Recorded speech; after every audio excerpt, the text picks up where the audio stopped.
O nosso universo, as galáxias, o sistema solar, o planeta Terra, o solo, o mar, o ar, a vida.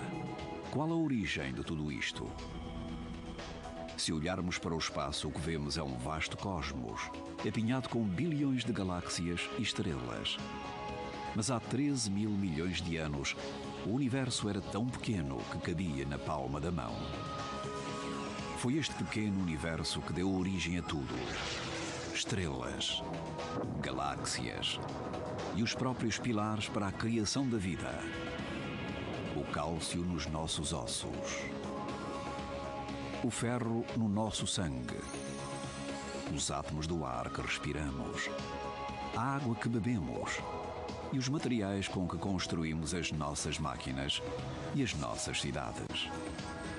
Mistérios da Ciência convida-os para uma viagem pelo espaço e pelo tempo, para descobrir como nasceu o universo e como foi criado tudo o que existe no nosso mundo.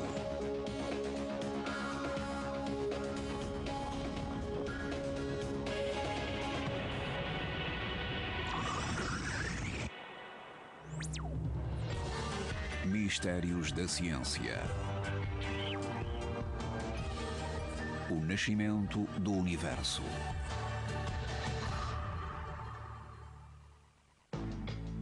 Tudo o que vemos à nossa volta é composto por matéria, átomos e moléculas. Este carro é um descapotável de 1956. É feito de vários materiais, aço, borracha e vidro. Estes materiais são compostos por uma combinação de elementos como ferro, silicone, cromio e carbono. Todos os átomos que constituem este carro foram criados durante o crescimento do nosso universo.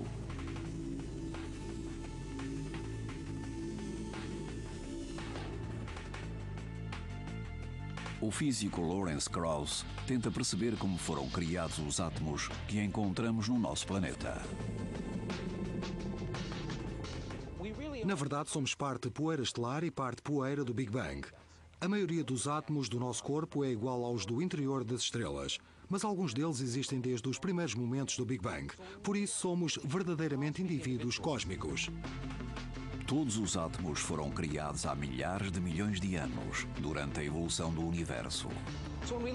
Quando olhamos para este carro, todos os átomos deste carro provêm de explosões estelares, de processos de supernova e da evolução das estrelas, mas foram criados em momentos diferentes da evolução do universo. Para perceber como é que o universo criou todas as matérias que conhecemos, temos de fazer uma viagem fantástica e voltar atrás no espaço e no tempo, até ao momento da criação do universo. No início, não havia nada. Nem espaço, nem tempo. Depois, fez-se luz. De repente, um pequeno raio de luz, infinitamente quente, surge. Dentro desta pequena bola de fogo estava todo o espaço. Isto foi literalmente o início do tempo. Tempo zero. O relógio cósmico começa a contar. O tempo começa a passar e o espaço a expandir-se.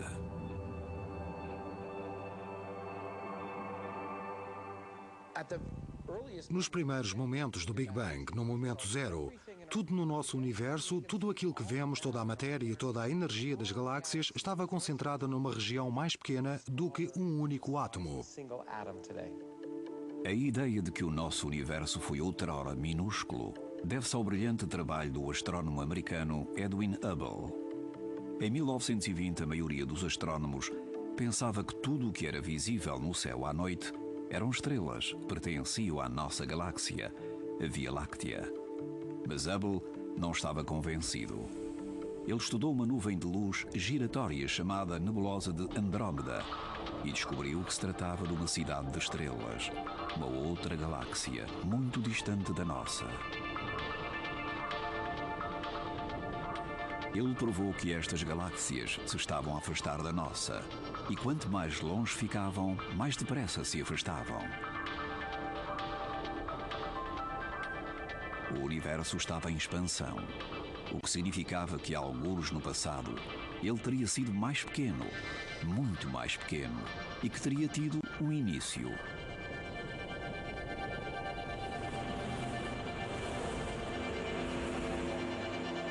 nasceu a ideia do Big Bang. O físico teórico David Spergel é um especialista do Big Bang. A teoria do Big Bang não é, na verdade, a teoria da criação do universo. É uma teoria sobre a evolução do universo. Ninguém conhece o que aconteceu exatamente durante o Big Bang, mas os cientistas sabem que na fração de segundo imediatamente a seguir ao nascimento do universo, esta minúscula bola de fogo superaquecida já estava em expansão. Não sabemos como começou o universo. Por isso começamos a nossa história quando o universo tinha um milionésimo de um milionésimo de um milionésimo de um milionésimo de um minuto de idade. Muito jovem, o universo era do tamanho de um berlinde. Tempo Big Bang, mais de 100 mil milionésimos de um octossegundo, tamanho infinitesimal. Temperatura 980 trilhões de trilhões Celsius.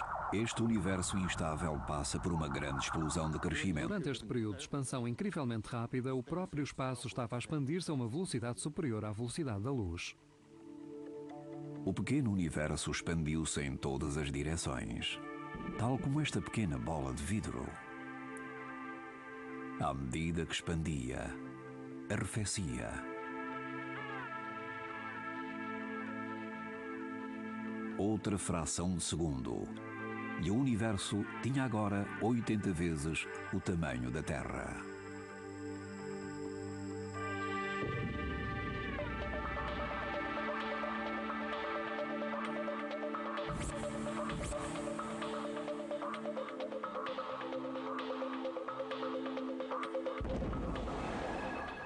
Tempo Big Bang mais um picosegundo, tamanho 1000 km, temperatura 1 trilhão de graus Celsius. 1 trilionésimo de segundo após o Big Bang, o nosso recém-nascido universo continua em expansão. Mas não continha matéria, era apenas energia pura. A famosa equação de Einstein, E igual a mc², mostra que massa e energia podem dar origem uma à outra. Permitiu-nos construir armas de destruição maciça e mostrou como é que o universo criou a primeira matéria.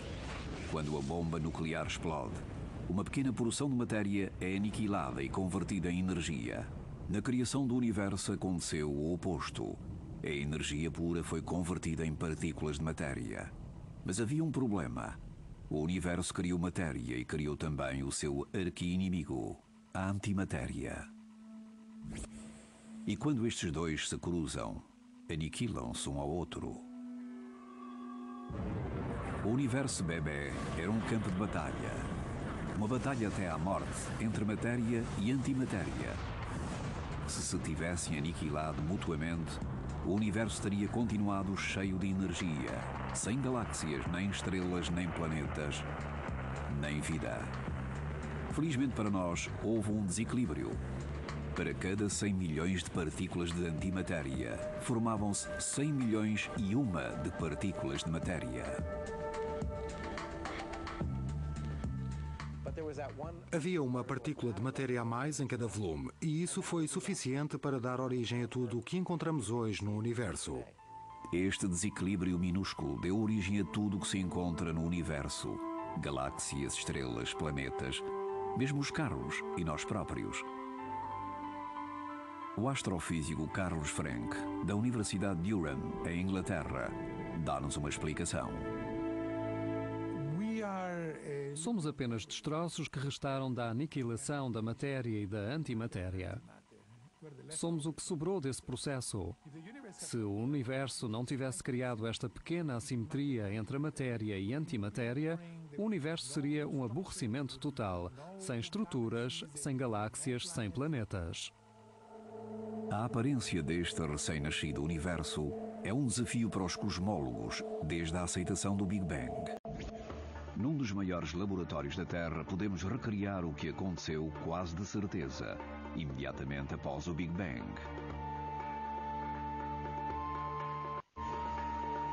Chama-se Colisor Relativístico de Íons Pesados, RHIC, e encontra-se no Laboratório Nacional de Brookhaven, em Long Island. É como uma máquina do tempo que nos leva para 100 milionésimos de segundo após o Big Bang.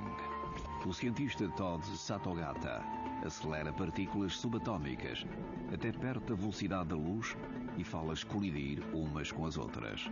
As partículas movem-se neste túnel circular de 4 km em direções opostas 78 mil vezes por segundo.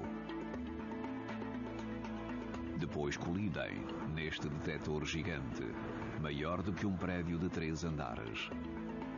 Quando chocam, geram um calor incrível, tal como o universo bebê. Pensamos que no início o universo era muito quente, milhões de vezes mais quente do que o centro do Sol. E ao fazermos estas partículas chocarem umas contra as outras, criamos matéria suficientemente quente para podermos perceber como terá sido o início do universo. Quando as partículas chocam, partem-se e libertam partículas ainda mais pequenas. É como descobrir como são feitos os carros, atirando-os uns contra os outros. Podemos fazer com que 2 carros choquem um contra o outro. E quando fazemos isso várias vezes, vemos diferentes peças a saltar. Um pneu, um radiador, e em pouco tempo descobre-se que os carros são constituídos por certas peças. O que os cientistas de Brookhaven descobriram foi que nestas colisões superaquecidas surge uma forma de matéria completamente nova. E esta matéria contradiz todas as teorias sobre a natureza inicial do universo. Porque não é um gás, é um líquido. Está super quente, 100 milhões de vezes mais quente do que a superfície do Sol.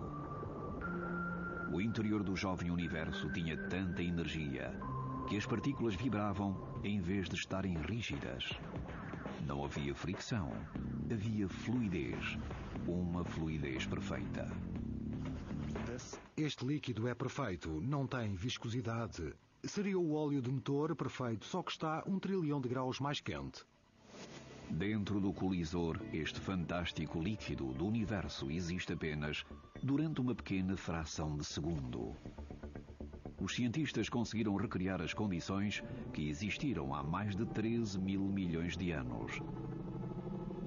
Apesar do universo ter tido um líquido perfeito, esse líquido estava em agitação, cheio de partículas subatômicas que chocavam entre si, libertando cada vez mais energia. Havia tanta energia que, se elas não abrandassem, nunca se conseguiriam ligar para formar átomos, os pilares da matéria, e o universo nunca teria criado as galáxias, as estrelas ou até mesmo nós.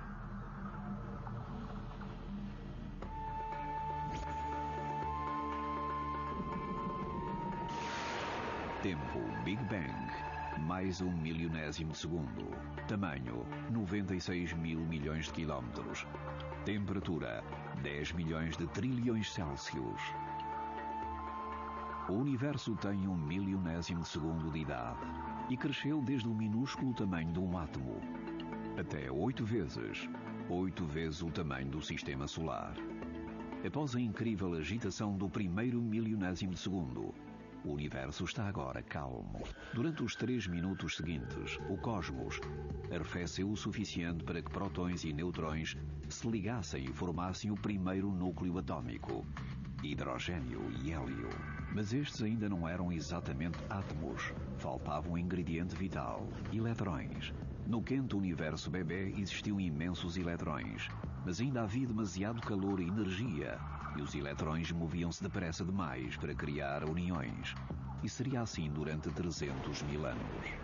Tempo Big Bang, mais 380 mil anos. Diâmetro 100 milhões de anos-luz. Temperatura 2700 graus Celsius. 80 mil anos após o Big Bang, o universo atingiu o tamanho da Via Láctea. Passou de milhares de milhões para poucos milhões de graus Celsius. Quando arrefeceu, os eletrões ficaram mais lentos. O universo estava agora preparado para criar os seus primeiros elementos a sério. Um dos cientistas que descobriu este momento crítico da história foi Arno Penzias. Em 1963, Penzias, com 30 anos, e o seu colega de 27, Robert Wilson, começaram a trabalhar numa nova antena em New Jersey.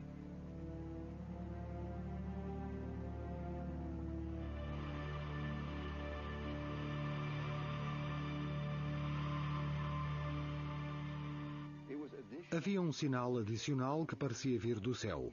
Eliminámos cuidadosamente o solo, até mesmo o sistema solar. E como fizemos isto na passagem do inverno para o verão, eliminamos a variação sazonal e as fontes de equipamento criado pelo homem. Esse tipo de coisas. Desesperados, os dois cientistas começaram a pensar se o sinal não teria uma origem mais terráquea. Descobriram que havia pombos na antena e que esta estava coberta de dejetos. Perguntaram-se se seriam os pombos os causadores do estranho sinal. Só havia uma solução. Os pombos e os dejetos tinham de desaparecer.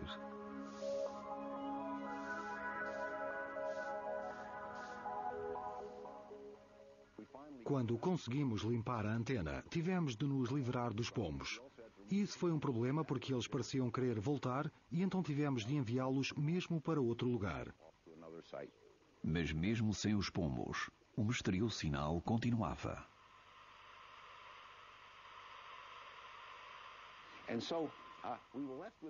Ficámos então a saber que esta radiação vinha inquestionavelmente do céu. Não estava nada à espera disto. O estranho sinal detectado por Penzias e Wilson acabou por ser uma das descobertas mais importantes de todos os tempos. Mas a explicação para este estranho ruído de fundo não começa com um som, mas sim com o nascimento da luz. Normalmente tomamos a luz como algo que existe sempre. Mas no universo de há 13 mil milhões de anos, não conseguiríamos ver nada. A luz estava aprisionada. O universo estava enevoado. Mas à medida que se expandiu e arrefeceu, os eletrões abrandaram. Os prótons puderam então agarrar os eletrões para formar os primeiros átomos completos de hidrogênio e hélio. De repente o universo ficou menos povoado de eletrões. O nevoeiro levantou e a luz libertou-se. Propagou-se por todo o universo, criando focos de luz incandescente. Se lá estivéssemos, teríamos visto um universo opaco tornar-se transparente. De repente, o nevoeiro desaparece e vemos a luz propagar-se em todas as direções. Deve ter sido um momento espetacular.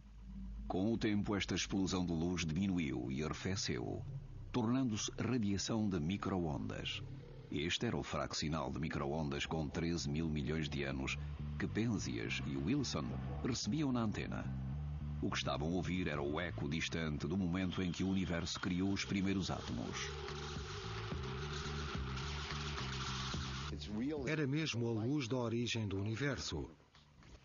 Com o receptor FM antigo, sintonizámos entre os canais, rodamos o botão e não recebemos nada. E antes de saltarmos para uma estação de rádio, há uma zona em que recebemos um. É o que chamamos de ruído. Num bom receptor, metade de 1% desse ruído é o som do Big Bang. Também podemos ver o momento em que os primeiros elementos foram criados.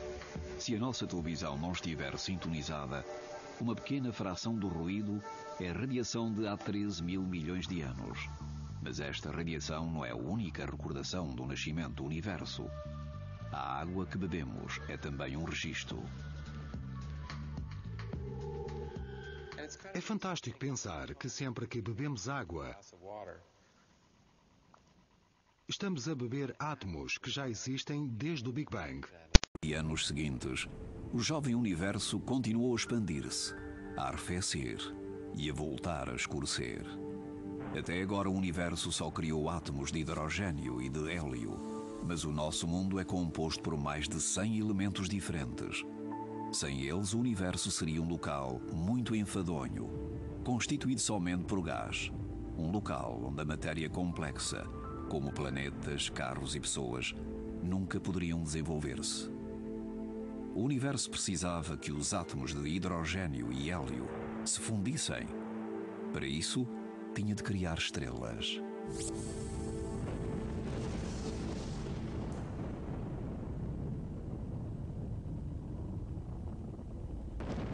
Tempo, Big Bang, mais 200 milhões de anos. Tamanho, 60 mil milhões de anos-luz. Temperatura, menos 220 graus Celsius. O universo tem agora 200 milhões de anos e milhões de anos-luz de comprimento. A sua temperatura desceu tanto que se tornou mais frio do que o nitrogênio líquido menos 220 graus Celsius. Estava muito escuro.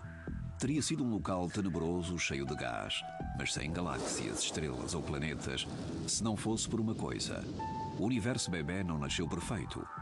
Carl Frank criou uma espetacular simulação a 3 dimensões da evolução inicial do universo, que mostra que após o Big Bang, o universo era desigual. Havia pequenas falhas, mesmo muito pequenas. E foram estas protuberâncias na cara do universo bebê que depois se desenvolveram em padrões que hoje chamamos galáxia. Sem estas falhas, o universo teria sido um local muito aborrecido. As primeiras pistas sobre a transformação destas falhas em galáxias e estrelas surgiram quando alguns cientistas começaram a investigar as radiações descobertas por Penzias e Wilson. Penzias e Wilson descobriram estas radiações, que eles julgavam ser uniformes. O que os cosmólogos fizeram nos 25 anos seguintes foi tentar encontrar pequenas variações. E acabaram por encontrá-las utilizando um WMPA, uma sonda espacial criada para detectar e analisar, ao pormenor, as variações da radiação de micro-ondas. Lançada em 2001, a sonda de 150 milhões de dólares estava equipada com os instrumentos mais sensíveis alguma vez enviados para o espaço. Os nossos olhos detectam apenas a luz que é visível. Mas o WMPA pode captar as invisíveis radiações de micro-ondas. Quando começou a orbitar o Sol, pôde captar a ténue radiação que existe no universo desde o início dos tempos.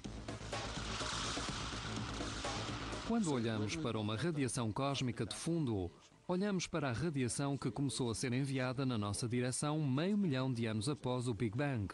Inicialmente, o universo das micro-ondas era muito igual e parecia ser o mesmo em todo o lado. Mas quando o WMPA ligou o contraste, os resultados foram espetaculares. O universo bebê não era liso nem aborrecido, estava cheio de flutuações. Estas pequenas flutuações indicam variações de densidade, a quantidade de coisas que existem, e como variam de local para local. Estas regiões mais densas irão colidir para formar agrupamentos de galáxias, superagrupamentos e mesmo galáxias. As regiões de baixa densidade irão crescer para se tornar as regiões vazias entre as galáxias. Por isso, esta imagem é a nossa ligação entre o universo bebê, com 500 milhões de anos, e o universo de hoje em dia, com 13,7 mil milhões de anos. Estas pequenas imperfeições no jovem universo irão tornar-se estrelas e galáxias. É uma das propostas mais fantásticas da física que galáxias como a Via Láctea, que contém centenas de milhares de estrelas, possam ter começado por pequenas falhas no tecido do universo. O material destas falhas estava cheio de nuvens de átomos de hidrogênio em movimento. Os espaços entre as nuvens tornaram-se cada vez maiores. As nuvens de gás ficaram mais densas e mais quentes. A gravidade aproximava as nuvens de gás, criando filamentos, como se fossem miçangas numa teia cósmica. Quando os filamentos formavam aglomerados, nasciam estrelas e galáxias.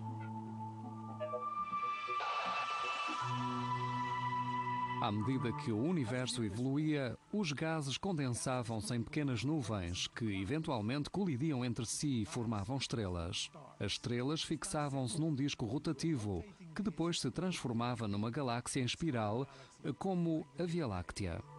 Ao longo de milhares de anos, os átomos de hidrogênio juntam-se e aquecem. Os átomos começam a fundir-se e a libertar energia, e a nuvem de gás começa a arder vivamente. Nasce uma estrela. Por todo o universo, milhões de estrelas brilham pela primeira vez. O aparecimento da primeira estrela terá sido um acontecimento espetacular. Teríamos assistido a um verdadeiro fogo de artifício. Enormes clarões de luz individuais vão surgindo, enquanto a estrela nasce e começa a consumir-se. O universo ficou trilhões de vezes maior do que o seu tamanho original. Estava repleto de estrelas recém-nascidas, feitas de hidrogênio e hélio. Mas estas estrelas não eram nada parecidas ao nosso Sol. eram muito instáveis. Mas era essa instabilidade que tornava o universo um local mais interessante, porque no interior de cada nova estrela acontecia algo fantástico. Estavam a ser criados elementos novos.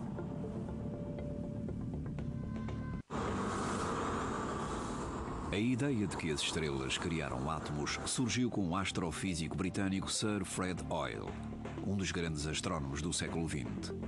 Hoyle não acreditava que o universo tivesse começado com uma única explosão. Ele até classificava o termo Big Bang como sendo enganador. Hoyle queria saber de onde tinham vindo os elementos mais pesados do que o hidrogênio e o hélio. Ele defende que as estrelas devem ter servido de reatores nucleares, um pouco como uma bomba nuclear em câmara lenta. Todos os elementos emitem luz numa determinada frequência, quando aquecidos.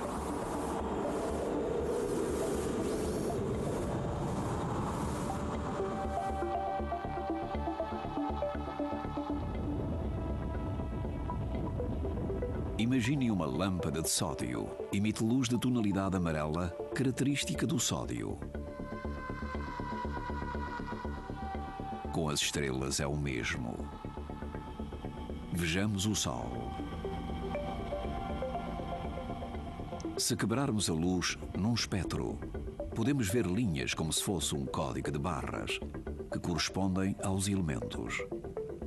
O hidrogênio emite uma luz avermelhada. Em 1990, a NASA lançou o telescópio espacial Hubble, numa tentativa de desvendar alguns dos mistérios do princípio do universo.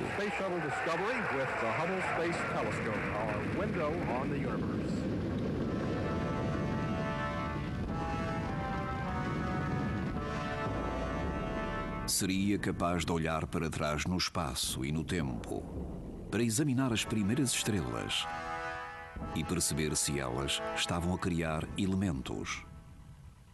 Mas o sonho tornou-se um pesadelo. Depois de ter sido lançado, descobriram que o espelho do Hubble estava distorcido e que via tudo desfocado. Precisava de lentes de correção. A única solução seria enviar outra nave espacial. Um dos responsáveis pelo arranjo era Jeff Hoffman. Estávamos a trabalhar com um telescópio de $3.000 milhões e a última coisa que queríamos era partir alguma coisa, ou deixá-lo num estado ainda pior. Primeiro a equipa de resgate tinha de apanhar o telescópio lesionado. Depois executar uma missão de recuperação nunca vista na história espacial. Antes teriam de abrir a porta de acesso, num dos lados do telescópio.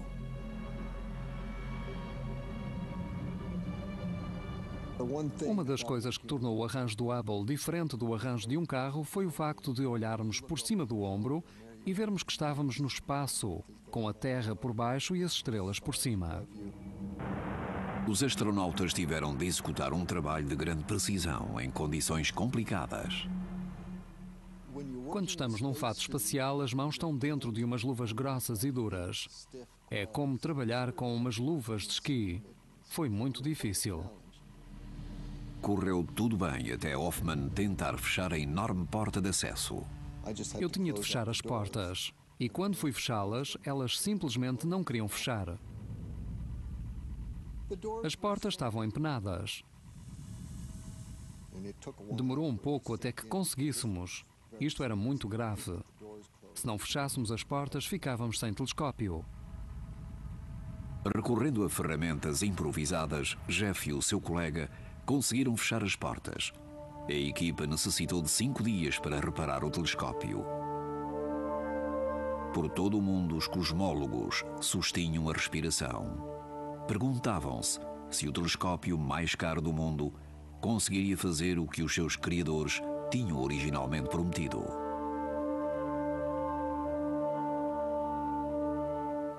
Lembro-me da passagem de ano de 1993.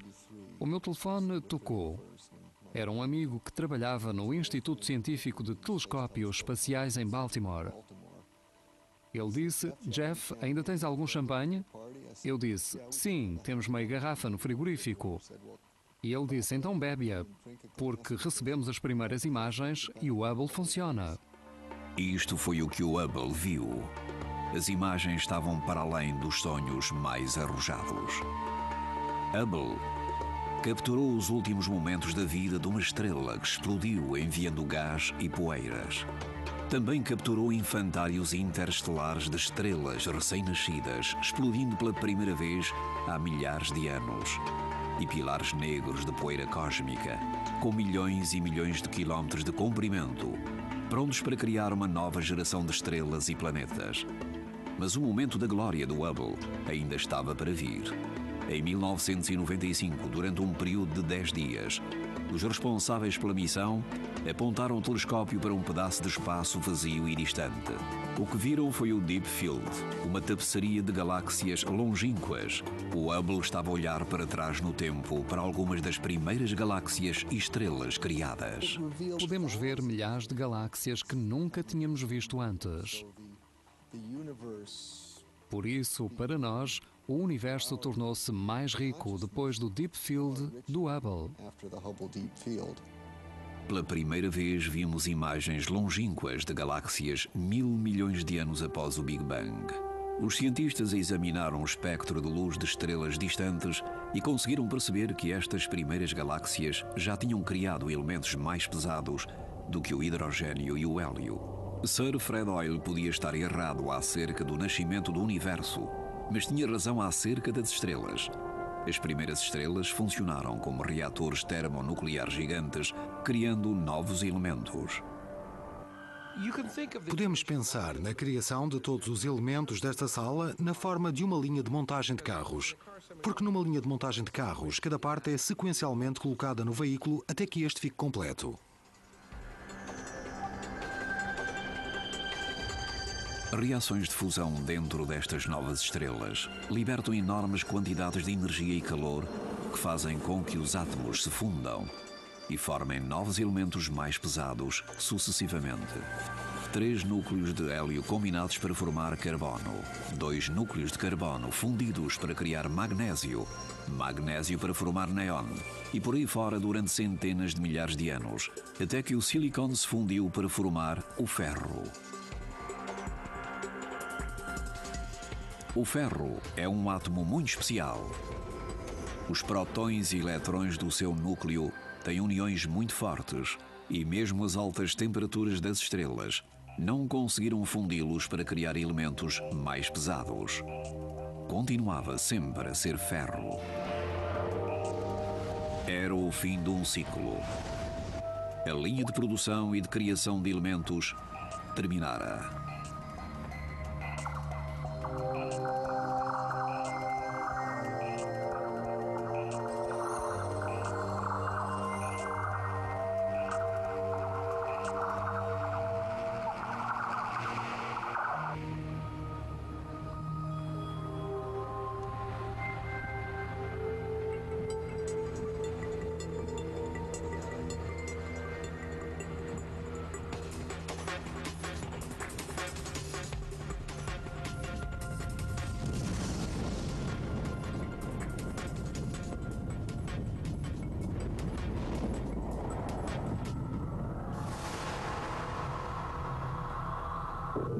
Tempo Big Bang, mais 500 milhões de anos. Tamanho, 150 mil milhões de anos-luz. Temperatura, menos 50 graus Celsius. O universo já tem 500 milhões de anos, mas ainda faltam mais 13 mil milhões de anos para o aparecimento dos humanos. Novas estrelas gigantes criaram muitos dos elementos que hoje se encontram no mundo. Mas alguns elementos vitais continuam a faltar. Metais pesados como o crômio e o zinco, e os caros como o ouro e a platina. Para terminar o serviço, o universo invoca o fenómeno mais incrível depois do Big Bang. Explosão de estrelas maciças chamadas supernovas. Quando as estrelas gigantes esgotam o combustível dos elementos, entram em implosão, criando enormes quantidades de energia e explosões enormes. Estas explosões são tão fortes que podem fundir elementos mais pesados do que o ferro. Por isso a linha de produção de elementos recomeça. Tony Mazzacapa, do Laboratório Nacional de Oak Ridge, no Tennessee, acredita que se as estrelas não explodissem, não haveria vida. A vida como a conhecemos não existiria se o núcleo das estrelas não explodisse em supernovas. São claramente um dos elementos-chave na nossa cadeia de origem, desde o Big Bang até hoje. Uma das maiores, mais recentes e mais próximas supernovas da nossa galáxia foi vista no Hemisfério Sul em 1987. Quando uma supernova como a de 1987 explode, emite uma luz que contém a assinatura dos elementos que a compõem. Ao examinar o seu espectro, os cientistas podem calcular que elementos estão a ser forjados dentro da estrela que está a explodir. As grandes estrelas evoluem para uma configuração semelhante à de uma cebola no final da sua vida. Têm um núcleo de ferro e na parte de fora do núcleo há camadas de elementos sucessivamente mais leves. No interior do núcleo de ferro, as temperaturas ascendem aos 4.000 milhões Celsius, quase 300 vezes mais quente do que o centro do Sol. É tão quente que os átomos de ferro atraídos para o interior da estrela desfazem-se. O núcleo perde a estabilidade.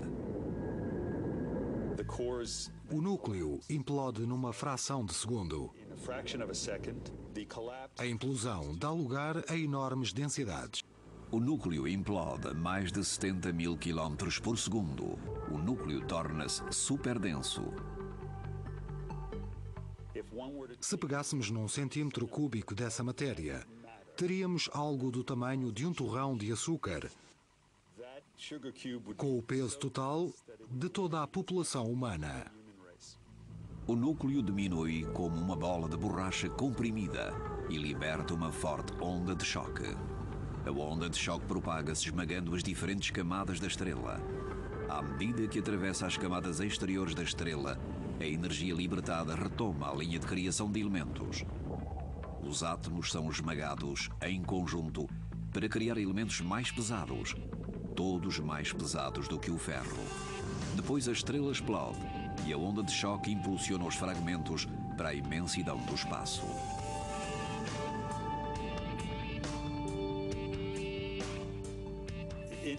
De uma forma muito real, as nossas vidas dependem das estrelas do universo.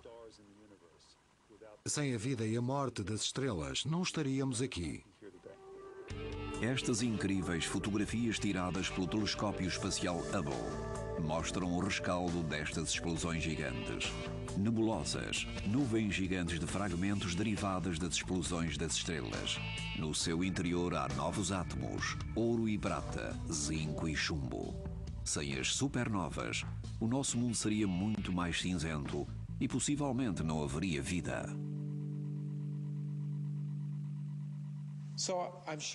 Tenho a certeza de que a Paris Hilton não acorda preocupada com isto. Mas, de facto, se as estrelas não explodissem, sem os 200 milhões de estrelas que explodiram para que nós pudéssemos existir, ela não teria nada para vestir. Se não fossem as explosões das supernovas, não haveria materiais preciosos. Tempo, Big Bang, mais 9.000 milhões de anos. Tamanho, 3 trilhões de anos-luz. Temperatura, menos 268 graus Celsius. 9.000 milhões de anos após o Big Bang, todos os elementos necessários à vida que conhecemos estão a postos. O universo tornou-se num espaço vasto e complexo, constituído por milhões de galáxias e estrelas incontáveis. Num local sossegado da Via Láctea, uma massa de poeiras e gás vai-se acumulando. Restos dispersos formam um disco de fragmentos em órbita de uma nova estrela. A poeira e o gás que constituem este anel colidem, atraídas pela gravidade. Os aglomerados de poeira e gás tornam-se cada vez maiores. Surgem planetas, entre eles o planeta Terra. Durante os 500 milhões de anos seguintes, o nosso planeta cria uma camada protetora de gases, a atmosfera. Mas este não é o capítulo final. Após 14.000 milhões de anos, o universo está apenas no princípio. Façamos então uma viagem ao futuro, para ver como tudo acabará. Tempo Big Bang, mais de 13 mil milhões de anos. Tamanho incontável, temperatura menos 270 graus Celsius.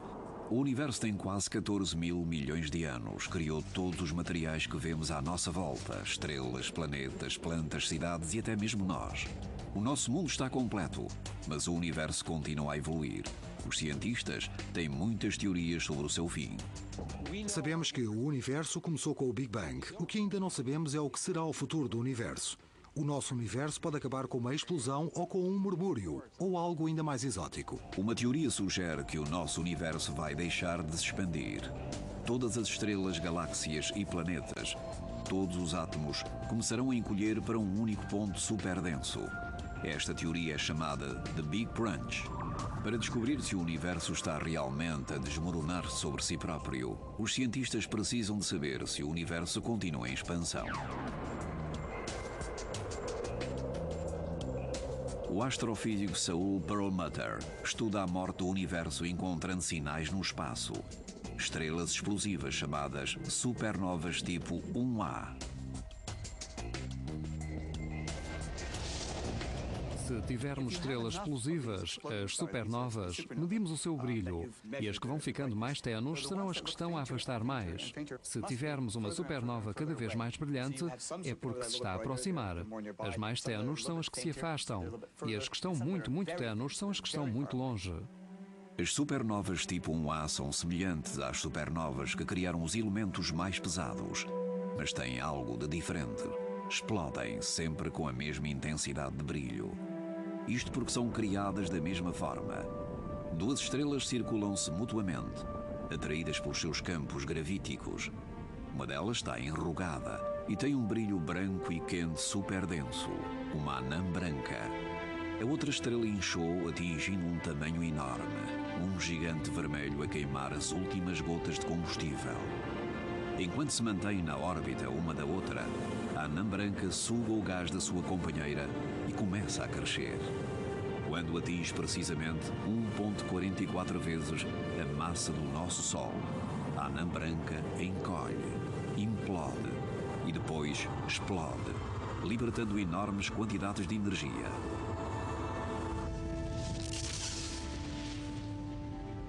Todas as supernovas tipo 1A explodem no mesmo ponto crítico, por isso são igualmente brilhantes e visíveis a grande distância. Perlmutter precisa de encontrar centenas de supernovas tipo 1A para medir a velocidade a que se afastam de nós. Assim que o Hubble detecta uma fonte de luz, o colega Chris Liebman, da VTL, analisa o objeto para ver a sua composição e perceber se é uma supernova tipo 1A.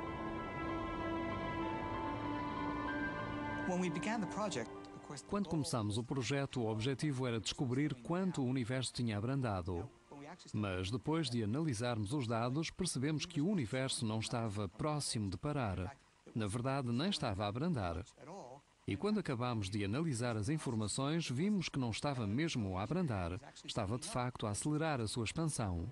A descoberta de Perlmutter indica que o universo não irá parar, para depois encolher até à forma de uma cabeça de alfinete superdensa.